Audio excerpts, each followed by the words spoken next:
তেল দিলাম, চিনি, আদা রসুন গ্রেট করে রাখা আগে থেকে দিয়ে দিলাম,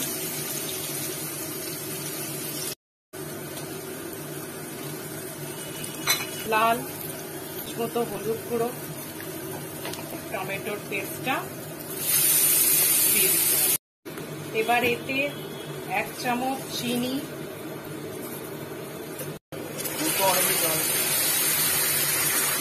এতে মাশরুমগুলো দিয়ে দিতে হবে, দিয়ে ভালোভাবে নাড়াচাড়া করে।